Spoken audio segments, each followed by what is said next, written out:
As just introduced, Josh Rosen, CEO of 4Front Ventures. I'm going to work from some notes. I tried to commit over there that I would try to get us back on schedule, so I'll move pretty quickly. Just real quick from a history standpoint, been involved in the industry since 2010 personally, first as an investor.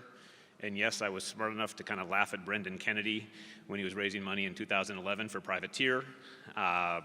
We ended up forming 4Front in 2011, and then I ended up going full-time on the operational side, kind of the natural evolution of this industry as opportunities emerge in 2014. The background I had prior was as a Wall Street equity analyst. I was at the investment bank Credit Suisse for a number of years, most of that time here in Chicago. Really haven't lost that lens. And for simple terms, 4Front is what's commonly referred to as an MSO. Not a term that I love or find terribly endearing, but it's kind of one we've got to live with. And I'm going to deviate from our deck, which is, I guess it's my picture that's behind us. Let's move on from that one real quick. Yeah, at least go to this. This is much better. I'm going to deviate from our deck. The deck is available online. Frankly, I have hard copies with me if anybody wants a hard copy to take with them. I want to spend some time talking about what we're about, and just jotted some notes down here in the last 15, 20 minutes and thought I would cover this ground instead of the deck. The deck has our footprint, our brands, yada, yada, yada. So feel free to go online or hit me up after.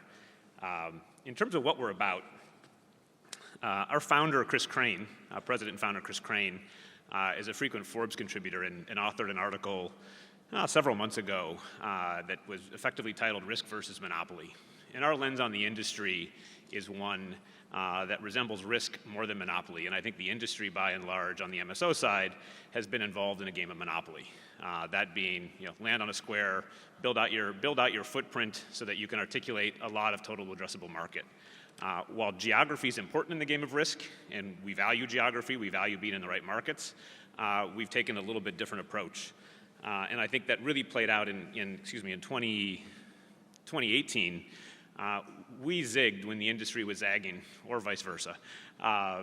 And while the industry was really expanding rapidly from an adding states, adding geographic footprint, we went and acquired an asset and a group, really, in a market that most would hesitate from going to invest directly in, not a growth market, that being the state of Washington.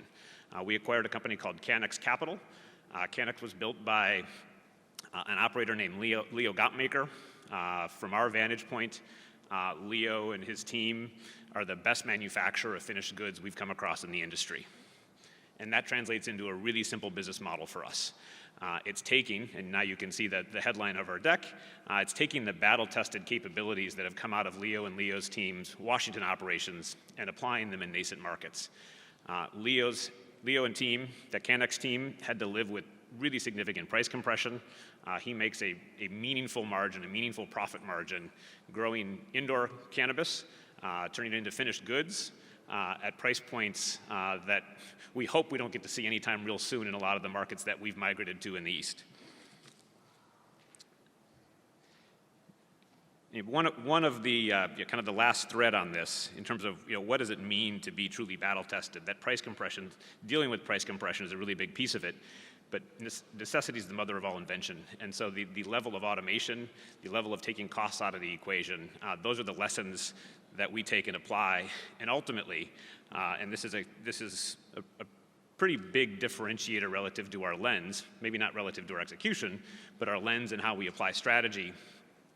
We think brands are generally overplayed in this industry by a pretty wide margin. Being battle tested means that you are a low-cost producer of consistent quality product. We think the mass market lives there. We think brands ultimately get built on top of that, not the other way around. And so, from our vantage point, we are really focused on taking those battle-tested capabilities, leading on the production side. We actually think the retail market also has a lot to learn from the more mature markets as it relates to providing quality, consistent access to product. And eventually, prices will continue to come down. Actually, in the last presentation, listening to Brian, The commoditization of flower is inevitable. We're probably going to see it happen in Canada a little bit faster than the US because of the fragmented state system we have here, and each market's going to be its own animal. But that commoditization is inevitable.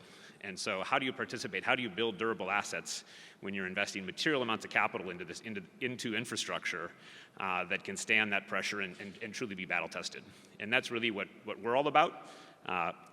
I can backtrack and spend a little bit of time on the deck if folks want. I can also help folks get back on schedule here. And I've also been in the industry for a long time, have I think a pretty unique lens, so I'd also be happy to take questions. And so I've got the timer running that I can mostly see. And so, first I have a little bit more I can talk about, but first I'd open up. If there are any questions, I'd be happy to take them. And about 2 weeks ago, I got glasses again for the first time. Getting old. There we go.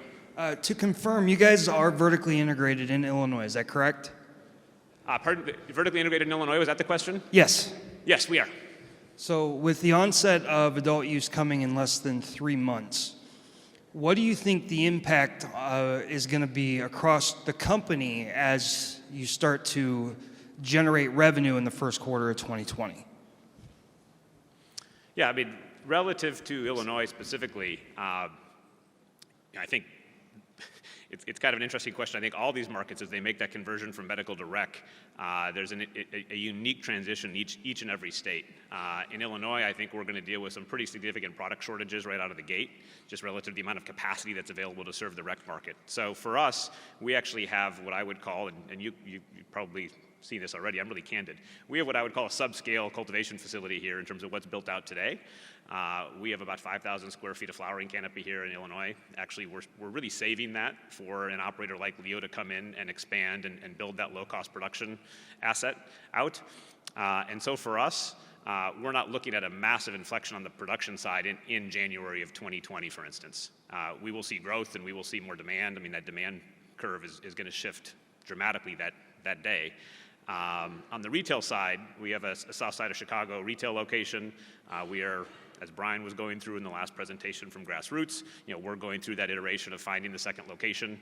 On the retail side, a really dramatic influx. In fact, I think one of the things relative to the community that we're part of on the south side, the navigation of the medical market in lower socioeconomic demographics was much harder and has proven much harder state to state in terms of the cost of getting a card, the cost of dealing with the medical community to navigate that piece, and the desire to be part of a database.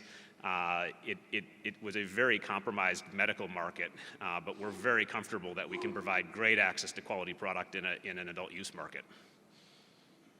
And then I guess the practical side of that question is we are adding more POS and we are just getting ready for the traffic flow that we're inevitably going to have to deal with.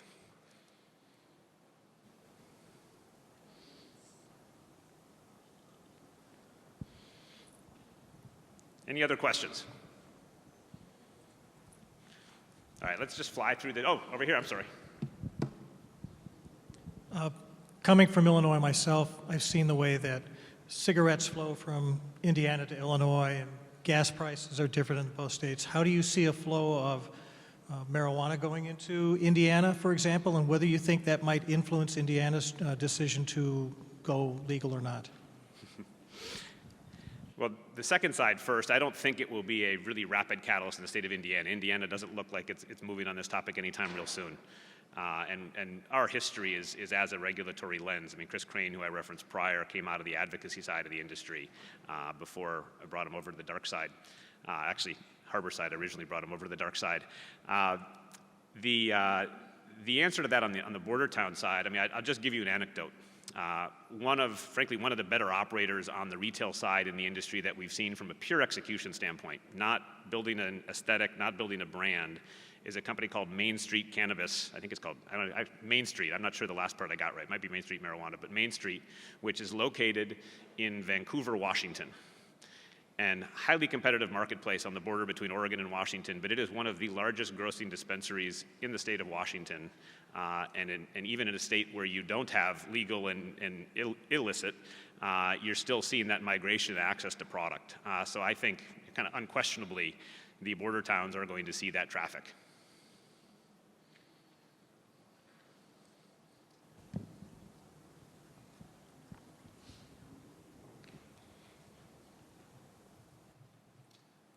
Just working off the cuff real quick, I just wanted to run through this just to see. I mean, so the battle tested from a metric standpoint. If you go through it online, you can see, I mean, Leo and his team are both incredibly effective growers, indoor growers, at scale, at an attractive price point, and then that translates into this whole ecosystem of making finished goods.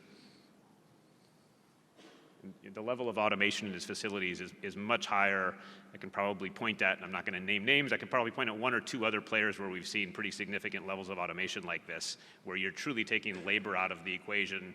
An unfortunate byproduct, but just the reality of having to deal with selling wholesale at $700 a pound in Washington. Handful of the brands that have been developed, retail footprint. You guys have all seen this stuff before.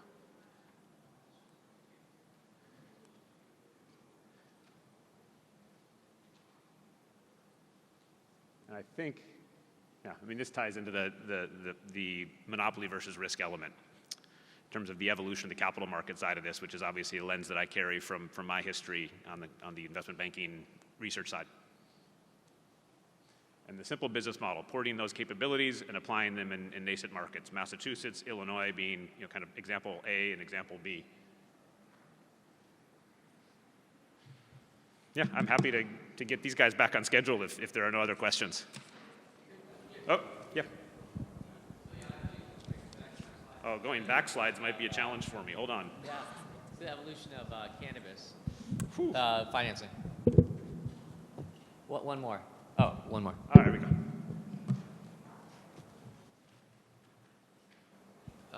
No, I just. You just wanted to see the slide. Yeah. No question.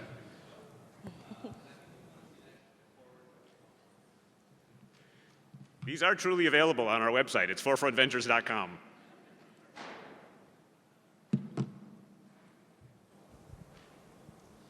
All right. Thank you. Appreciate it.